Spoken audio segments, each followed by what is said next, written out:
middle of the traditional work week. Doing good. We're doing good here. I know had got rain almost all day yesterday, which was wonderful. We definitely need it here in Northern California, so it was great to get the rain. And now I think we got pretty much a little bit dry period and possibly a chance of rain this weekend. So enough for things to absorb up and get going there. So if you're new here, my name is Dave. We talk about those that are 50-ish and over. For those of you that might be a little bit overwhelmed and unhealthy, let's get you to being balanced and living. So let's help you to improve your health, wellness, and fitness by working on your body, mind, and spirit. It's what I call balancing the triad. So part of that triad is the mind. So I'm going to cover today, we're going to cover 7 ways to exercise your brain. Got plenty of them there, so I'm just picking 7. And these are actually in no particular order. So one of them is learn music. Learn to play an instrument, and even just listening to music can have a benefit there. But if you learn to play an instrument, you're using your hands. You got to coordinate with your fingers and what your hands are doing. Sometimes it might even be your mouth. So you got to coordinate all together. And if you learn how to read music, that's another aspect there. You got to learn to memorize. You got to recognize what the notes are, what the rest periods are, what the tempo is, and you coordinate all that together with your hand-eye coordination, learning memory. So great way to memorize, at least to work on your brain. A second one, take a new route. If you're so used to driving or going the exact same way you go all the time, you can pretty much do it blindfolded. But what happens if you take a different route? Take the long way around, take a shorter way, take something different. You got to stop and think about where you're going.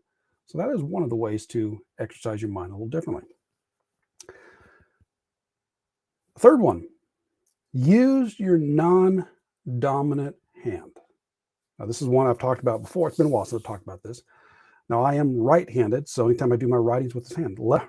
So have you ever tried to do your signature with your non-dominant hand or try doing some drawing?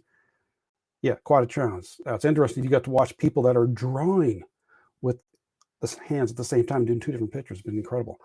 But one of the simple things you can do, which I've done, I do as well, is like when you're brushing your teeth. Brush your teeth with your non-dominant hand. Sometimes you got to stop. You got to think about it. You got to think, okay, how am I doing this? What's going on? So I'll brush my teeth with my non-dominant hand.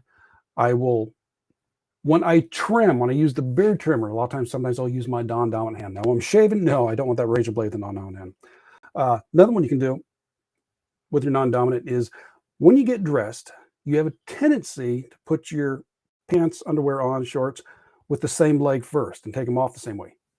Switch that around. Be conscious of it. I remember the first time I did that, I just about fell over backwards. So be careful. So you got to use your non-dominant hand. Be aware of how you do something. If you always grab something with your right, plan on doing it, and then your left. Be conscious of it. Grab with your left, and then your right. If you step with one foot, think about doing it with the other. Just a little non-dominance there. Do math in your head. I know, like in school, how much time did you go through and you get to do the math? You had to figure things out. You figured it out in hand or did it in your head. And then now, here's our phone. We got a calculator with us wherever you go. And how often do you use that instead of trying to figure it out on your own? And I am fully guilty of that. A lot of times I'll do some simple stuff. It's like, excuse me. It's like, oh, I don't want to figure that out. Let me use the calculator instead. But exercise the brain, do math in your head. Some of the different games that are out there, there is a wide variety of games you can either do on your computer, phone, on your tablet. Some are specifically designed to train your brain. But there's a variety of ones out there that help to increase your vocabulary, Sudoku ones, solitaire, jigsaw puzzles. There's memory. There's a variety of games out there that specifically are to train your brain a little bit. Now, some of them are just plain fun games. Other ones are supposedly definitely designed specifically to work different areas of the brain.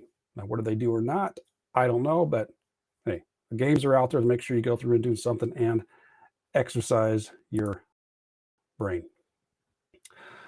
Another one, draw a map from memory. You even draw your city. Can you draw an outline of your city from memory? Think about an area you've gone to quite a bit or you go quite often. Could you draw a map of what that place is like, what it's like to get there? And there's sometimes you may be so focused in on this one here, you forget the other areas. But yeah, take a moment, sit there, get a piece of paper out, and draw a map from memory. Or just draw a map in general, draw your city, draw your neighborhood, draw something from memory. Along those lines there is test your memory. You can go through and plan like with a certain deck of cards to go through and plan them out. Do so many of them. Plan your grocery list. Can you figure out what a grocery list is by memory? Now, I'm not saying you just have to go to the store with that, but could you plan out from memory and write it down? You got a list of things you got to do for work today. You got a to-do list. Can you do that from memory? So, as a matter of fact, on that, what I think we want to do now is I'm going to do in my Facebook group, I'm going to share some tips on a memory and some of the ones I've used quite a bit.